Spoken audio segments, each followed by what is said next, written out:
ఇక నిర్మల్ జిల్లా వ్యాప్తంగా కురిసిన అకాల వర్షాలు అన్నదాతను ఆగం చేస్తున్నాయి. నైరుతి రుతుపవనాలు ముంచుకొస్తున్న వేళ కొనుగోలు కేంద్రాల్లో రైతన్నలు పడిగాపులు కాయాల్సిన పరిస్థితి ఏర్పడింది. కొన్ని ధాన్యం కొనుగోలు కేంద్రాల్లో రోజుల తరబడి నిరీక్షిస్తున్న కాంటాలు వేయడం లేదు. ఎప్పుడు వర్షం వస్తుందో తెలియక కొనుగోలు కేంద్రాల్లో ఉన్న పంటను వర్షాల నుండి కాపాడుకోవడానికి రైతులు నానా పాట్లు పడుతున్నారు. ధాన్యాన్ని కాపాడుకోవడానికి కవర్లు కప్పి పడిగాపులు కాస్తున్నారు.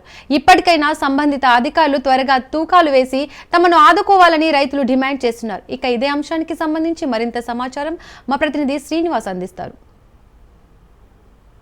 6 గాలాలు కష్టపడి ఎంతో రాత్రి పగలనకుండా దాదాపు 100 రోజులు నిద్ర అన్ని మానుకొని ఈ వరి ధాన్యాన్ని ఇక్కడికి తెచ్చేవరకే పరిస్థితి వాళ్ళ దయనీయ పరిస్థితి ఉంది. తెచ్చి 10-15 రోజులైనా ఇక్కడ కొనేవాళ్ళు లేరు. వర్షంతో మొత్తం వరి ధాన్యం నానిపోతుంది. నానిపోయినాక మళ్ళీ ఇది నాణ్యంగా లేదని చెప్పేసి వీళ్ళు ఇక్కడ కొనడం లేదు. తెచ్చిన ధాన్యాన్ని ఇక్కడ ఎవరు తీసుకోవడం లేదు. ఇక్కడ అంతేకాకుండా రైతుకు ప్రతి దగ్గర అన్యాయం జరుగుతుందని చెప్పచ్చు. రైతును రాజును చేస్తా అన్న ఏ ప్రభుత్వం కూడా రైతును రాజును చేసే పరిస్థితి లేదు. ప్రభుత్వాలు మారిన రైతుని రాజు చేస్తామని చెప్తున్నటువంటి ప్రభుత్వాలు ఏ ప్రభుత్వాలు కూడా ఇప్పటి వరకు రైతుని రాజు కాదు, రైతుని ఇంకా బిచ్చగాని చేసే పరిస్థితి కనిపిస్తూ ఉన్నది. ఎందుకంటే రైతు బంధు ఇస్తా అని చెప్పినవి మేము 5,000 కాదు 7,000 ఇస్తాం, 14,000 ఇస్తాం, 15,000 ఇస్తామని చెప్పి ప్రగల్భాలు పలికినటువంటి రేవంత్ రెడ్డి సర్కారు రైతులకు ఎలాంటి న్యాయం చేయకుండా రైతుల్ని ముమ్మాటికి మోసం చేస్తూ ఉన్నది.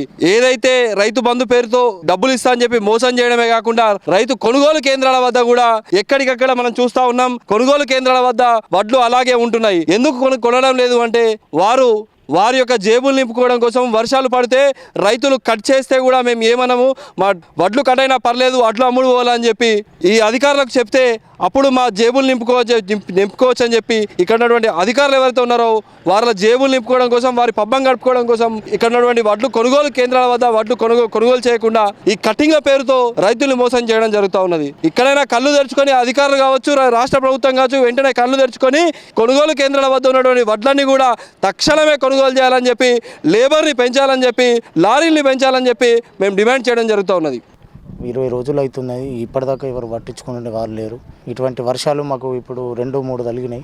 మరి మేము కౌలుదారులము, మాకు కూడా చాలా నష్టం ఉన్నది. మేము కూడా చేసి ఆ వడ్లు చూడండి పరిస్థితి చూసి మమ్మల్ని ఆలోచించి గవర్నమెంట్కు ఏదైతే ఉన్నదో ఆ గవర్నమెంట్కు ఖచ్చితంగా మీరు తెలియజేయాలా. మా రైతుల ఇబ్బంది, మా కౌలు రైతులకు ఇలాంటి బాధలు ఎవరు కానీ చూసుకునేటోళ్ళు లేరు. మా కౌలుదారులకు ఇప్పుడు ఈ పరిస్థితిలో ఉన్నామంటే ఇప్పుడు ఇవాళ భారీ వర్షాలు ఉన్నాయి. ఇప్పుడు ఈ 1000 బస్తాలు నానినాయి అనుకో, దాన్ని మేము మళ్ళీ దాన్ని పునరుద్ధరించాలని అంటే కూడా మాకు చాలా ఖర్చు అవుతుంది. ఖర్చుతో కూడిన పని మాకు తక్షణమే నివ్వాలని మేము గవర్నమెంట్కి కూడా మేము విజ్ఞప్తి చేస్తున్నాం. ప్రతి ఒక్కరిని జేసీ గారికి కూడా మేము అడగడం జరిగింది. ఆయన కూడా స్పందించి మాకు లారీలు పంపిస్తామని చెప్పి ఇవాళ పొద్దున వచ్చి ఇలా బస్సులకు మరి లారీ పెడతానని చెప్పి మాట్లాడి వెళ్ళిండు. మరి ఇప్పటిదాకా ఇప్పటిదాకా చేస్తున్నారు, మరి ఇంకా కొనసాగిస్తున్నారు. మరి ఇవాళ సాయంత్రం కావాల్సి వస్తుంది, లారీలు రాలేదు. ఇంక వరకు ఎవరు స్పందిస్తలేరు. మేము కూడా కోరుచున్నాము. లేబర్ తక్కువ ఉన్నారు, వాళ్ళు కూడా పోతున్నారు. వెండకు కూడా ఇబ్బంది వాళ్ళకు కూడా అవుతున్నది. దాన్ని బట్టి మాకు ఎందుకంటే లేబర్ని పెంచి మా రైతులకు ఎవరైనా సకాలంగా మాకు వరి ఇవి ధాన్యం కొనుగోలు కేంద్రాలకు కూడా విజ్ఞప్తి చేస్తున్నాము. ఏది ఏమైనా ప్రభుత్వం ఇప్పటికైనా కానీ స్పందించి వెంటనే ఈ వరిని ధాన్యాన్ని కొనుగోలు చేసి మాకు ఆదుకోవాలని చెప్పేసి అంటుడు.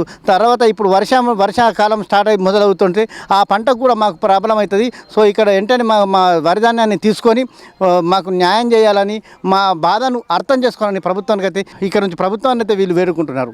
ఇది ఇక్కడ ఉన్న పరిస్థితి. కెమెరామెన్ సురేష్ శ్రీనివాస్, వరి ధాన్యం కొనుగోలు నుంచి.